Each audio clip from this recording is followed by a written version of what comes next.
Welcome! In this session, we'll explore LeetCode problem number 1887, reduction operations to make the array elements equal.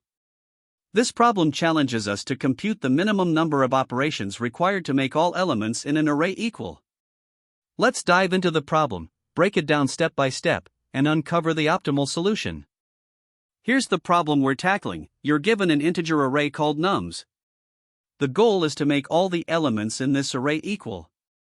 To do this, you can perform an operation where you pick any element in the array and reduce it to any smaller positive integer. Your task is to determine the minimum number of operations required to achieve this. For the input, the array nums can have a size ranging from 1 to 100,000, and each element in the array is a positive integer between 1 and 100,000. The output will be a single integer, representing the minimum number of operations needed to make all elements of nums equal.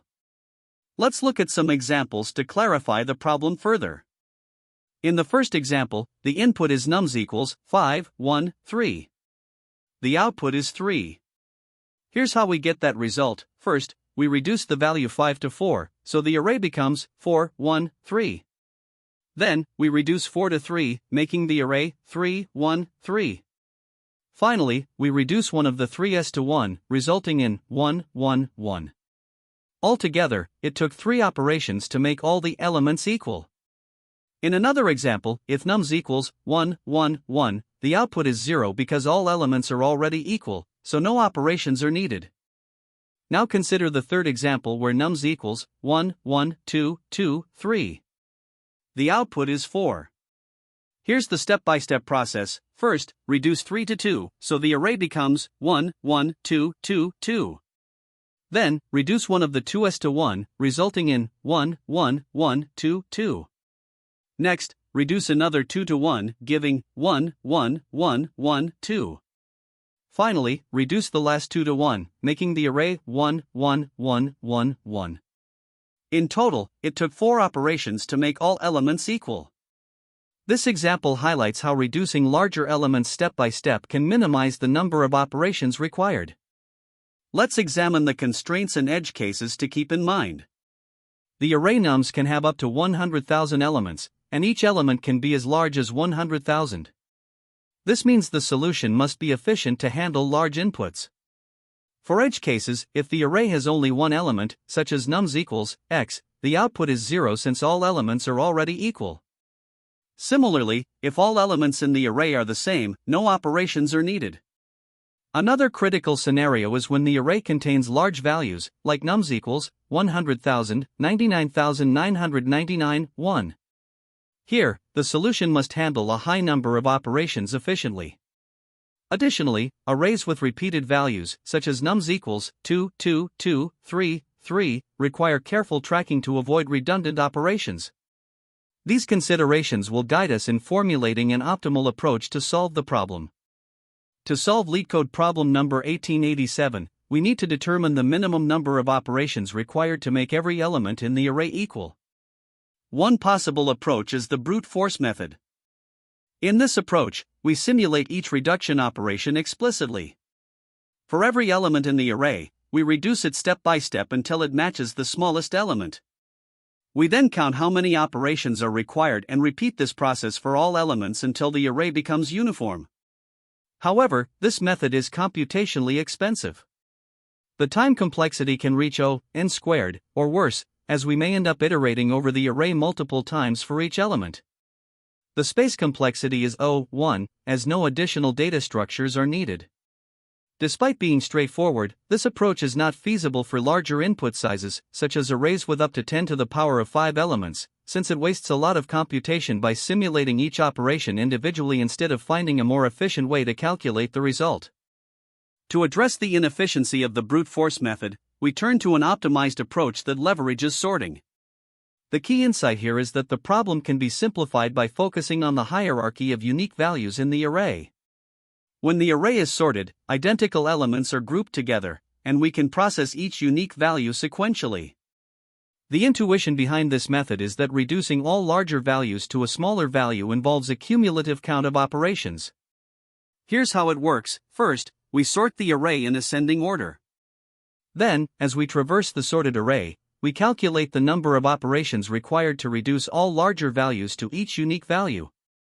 We accumulate these operations as we go. This approach has a time complexity of O n log n due to the sorting step, and it uses O(1) space for in-place calculations. By using this sorted order, we avoid redundant computations and significantly improve efficiency. The optimized approach using sorting is the strategy we chose to solve this problem because it strikes the perfect balance between efficiency and simplicity.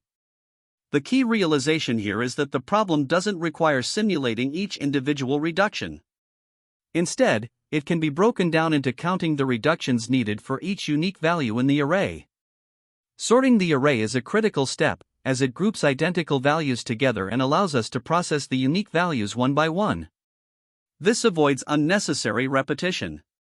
The cumulative sum of operations as we traverse the sorted array ensures that we account for all necessary reductions without double counting.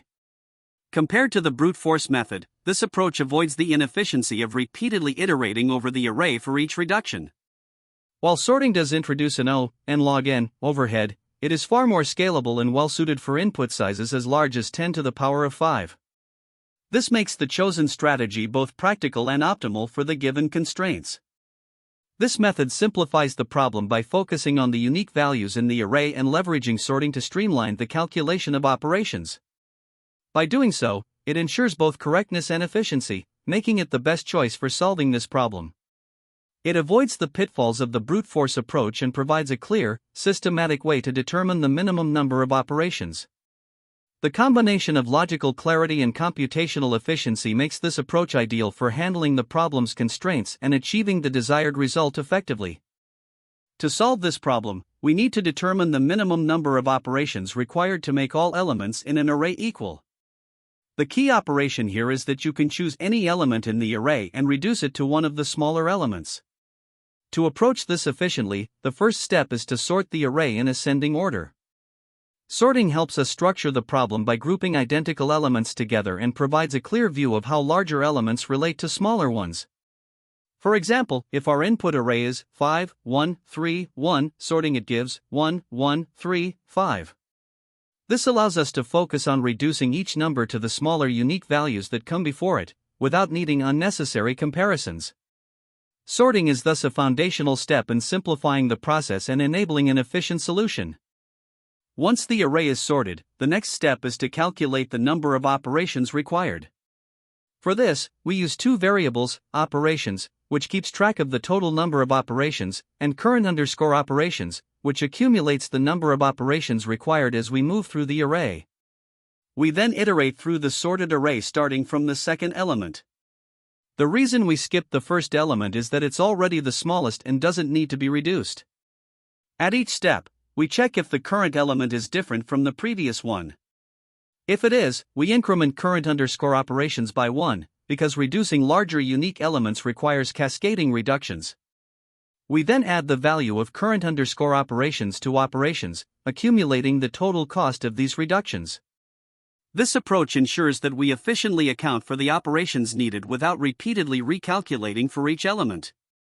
After completing the iteration through the array, the value stored in operations will represent the minimum number of operations required to make all elements equal.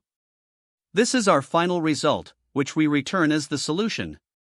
The key insight here is that sorting the array simplifies the problem by allowing us to systematically process the elements from smallest to largest.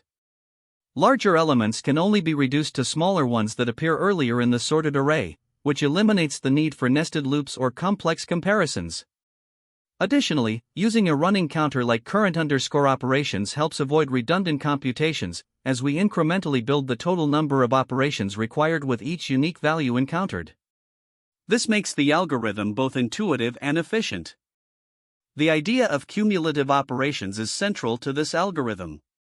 By incrementing the current_operations value as we move through the array, we effectively account for the cascading effect of reducing larger elements. Each larger unique value inherently requires more reductions to reach the smallest value in the array. To implement this, we rely on two key data structures, the sorted array nums, which organizes the input data and groups identical elements together, and the variables operations and current_operations, which track the total and incremental operations respectively. Together, these components ensure that the algorithm is both simple to implement and avoids redundant calculations. The complexity is driven by the sorting step, which has a time complexity of n log n. After sorting the array, iterating through it takes n time, resulting in an overall time complexity of n log n. The space complexity is 1, as the algorithm operates in place without requiring additional data structures. Let's walk through an example to solidify our understanding. Consider the input nums equals 5, 1, 3, 1. First, we sort the array to get 1, 1, 3, 5. We then initialize operations equals 0 and current underscore operations equals 0. Starting the iteration, when I equals 1, nums 1 is the same as nums 0, so no change occurs. At I equals 2, nums 2 is different from nums 1, so we increment current underscore operations to 1 and add it to operations. At I equals 3, nums 3 is different from nums 2, so we increment current underscore operations to 2 and add it to operations. The total operations required are 3, which is the final output. This example demonstrates the efficiency and clarity of the algorithm, even for more complex inputs. This code solves LeetCode problem number 1887, reduction operations to make the array elements equal. The goal is to determine the minimum number of reduction operations required to make all elements in the array equal. First, the array nums is sorted in ascending order. Sorting ensures that smaller numbers come first, which helps in efficiently calculating the number of operations for each distinct value. After sorting, we initialize two variables, operations to store the total number of reduction operations and distinct underscore count to track the number of unique values encountered as we iterate through the array. The algorithm then traverses the sorted array starting from the second element, index 1. For each element, if the current number is greater than its predecessor, it means we have encountered a new distinct value. In such cases, we increment the distinct underscore count. Regardless of whether the current value is distinct or not, we add the current distinct underscore count to the operations variable. This step accounts for the operations required to reduce all numbers greater than the current value to this level. Finally, the total number of operations is returned. This approach is efficient, as sorting the array takes n log n time, and the subsequent traversal is n, making the overall complexity n log n. The algorithm handles edge cases, such as arrays where all elements are already equal, as the distinct underscore count remains 0 in such scenarios, resulting in 0 operations. This implementation is both concise and optimal, leveraging sorting to simplify the calculation of operations for each distinct value in a single pass through the array. This is the Java implementation of the LeetCode problem number 1887, reduction operations to make the array elements equal. The logic mirrors the Python solution, with adjustments for Java syntax and conventions. Key elements include sorting the array, using a loop to count distinct elements, and calculating the total operations required. Java's type declarations, int, arrays, and the arrays.sort method are used in place of Python's dynamic typing and built-in functions. To solve this problem, we start by sorting the array in ascending order. For the given input, nums equals 5, 1, 3, and after sorting, it becomes 1, 3, 5. This ensures that similar values are grouped together and makes it easier to count distinct elements. We then initialize two variables, operations to 0, which will track the total number of operations, and distinct underscore count to 0, which will keep track of how many distinct values we've encountered so far. Next, we traverse the array starting from index 1. At index 1, we compare nums 1, which is 3, with nums 0, which is 1. Since 3 is greater than 1, we have encountered a new distinct value. We increment distinct underscore count by 1, making it 1, and add this to operations, updating its value to 1. At index 2, we compare nums 2, which is 5, with nums 1, which is 3. Again, 5 is greater than 3, so we increment distinct underscore count to 2. Adding this to operations updates it to 3. Finally, we return the total number of operations, which is 3. In this example, nums equals 1, 1, 2, 2, 3. After sorting, the array remains the same 1, 1, 2, 2, 3. We initialize operations to 0 and distinct underscore count to 0 as before. Beginning the traversal from index 1, we compare nums 1, which is 1, with nums 0, also 1. Since both values are the same, no new distinct value is found, so distinct underscore count remains 0. Adding this to operations keeps it at 0. At index 2, we compare nums 2, which is 2, with nums 1, which is 1. Here, 2 is greater than 1, so we increment distinct underscore count to 1. Adding this to operations updates it to 1. At index 3, we compare nums 3, which is 2, with nums 2, also 2. Since both values are the same, distinct underscore count remains 1, and adding this to operations increases it to 2. At index 4, we compare nums 4, which is 3, with nums 3, which is 2. Since 3 is greater than 2, we increment distinct underscore count to 2. Adding this to operations updates it to 4. With the traversal complete, the total number of operations required is 4, which we return as the result. Now, let's look at another example where nums equals 1, 1, 1. After sorting, the array remains unchanged, 1, 1, 1. We initialize operations to 0 and distinct underscore count to 0 as before. Starting the traversal at index 1, we compare nums 1, which is 1, with nums 0, also 1. Since both values are the same, no new distinct value is found, so distinct underscore count remains 0, and adding this to operations keeps it at 0. At index 2, we compare nums 2, which is 1, with nums 1, also 1. Again, both values are the same, so distinct underscore count remains 0, and adding this to operations keeps it at 0. With no new distinct values in the array, the traversal ends, and the total number of operations required is 0. This result is returned as the output. From these examples, we can see how sorting the array and leveraging the distinct underscore count variable allow us to efficiently calculate the minimum number of reduction operations needed to make all elements equal. To analyze the time complexity of our algorithm, let's break it down into its main components. First, we have the sorting step, where we use the nums.sort function to sort the input array in ascending order. Sorting an array of size n requires n log n time, making it the most computationally expensive part of the algorithm. Next, we have the iteration step, where a for loop traverses the array from index 1 to n1. Since this loop visits each element exactly once, it operates in n time. Inside the loop, we perform some constant time operations, such as checking if the current element is greater than the previous one, incrementing a counter, and updating the total operations. Each of these steps takes 1 time per iteration. Since the loop runs for n1 iterations, the total work inside the loop amounts to n. Combining these steps, we can now assess the overall time complexity of the algorithm. When we combine the sorting step, which takes n log n, with the loop step, which takes n, the overall time complexity of the algorithm becomes n log n plus n. Since n log n dominates n asymptotically, the final time complexity is n log n. Now, turning to space complexity, we first consider the input storage.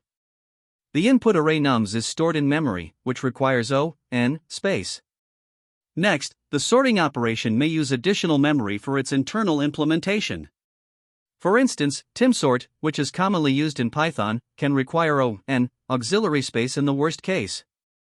Additionally, the algorithm uses two integer variables, operations and distinct underscore count, which only require 1 space. Importantly, no other data structures are used in the algorithm, so the overall space complexity is primarily determined by the input storage and the auxiliary space required for sorting. Taking both input storage and auxiliary space into account, the overall space complexity of the algorithm is n for the input array plus 1 for the additional variables, resulting in n. To put this in perspective, we can compare the optimized approach to a brute force method. A naive solution would involve repeatedly finding the largest element in the array and reducing it until all elements are equal. This process requires iterating through the array multiple times, leading to a time complexity of n squared, in the worst case.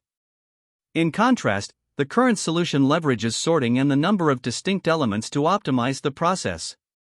By preprocessing the array with sorting, the problem is reduced to a single pass through the array, achieving a time complexity of n log n and a space complexity of n.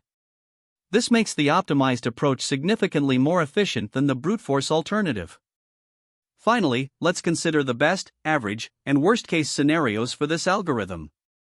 In the best case, the input array is already sorted. Despite this, the sorting step still takes n log n, and the loop runs in n, resulting in an overall complexity of n log n. In the average case, for a randomly ordered array, the sorting step again dominates with n log n, and the loop adds an additional n. Similarly, in the worst-case scenario, where the array is in reverse order, the sorting cost and loop traversal remain unchanged, keeping the total complexity at n log n. Mathematically, the big O notation is determined by the dominant term. Sorting requires n log n, while the loop adds n, which is asymptotically smaller. Thus, the combined complexity is n log n. On the space side, the algorithm is linear in its usage due to the input storage and sorting requirements, resulting in an overall space complexity of n. When tackling this problem, there are several common mistakes to watch out for. First, sorting the array multiple times within a loop is a frequent issue. This drastically increases the time complexity to n squared asterisk log n, which is impractical for large inputs. Instead, you should sort the array once at the beginning and make use of its structure. Next, it's important to account for duplicates. If you ignore that multiple elements can share the same value, you might end up performing redundant operations. Grouping these identical values is essential to achieving an efficient solution. Another mistake is relying on nested loops unnecessarily. Using this approach to compare and count operations for every pair of elements results in n squared complexity, which is far too slow for inputs as large as 100,000 elements. Additionally, be cautious when calculating operations.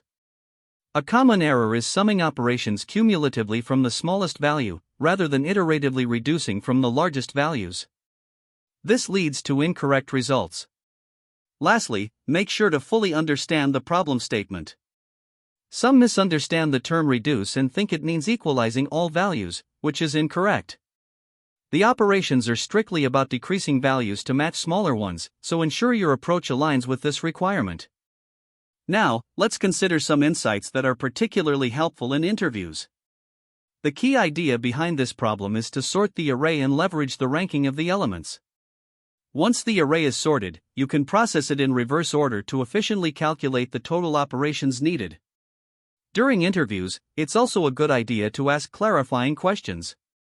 For instance, confirm whether the input array might include negative numbers or non-integer values.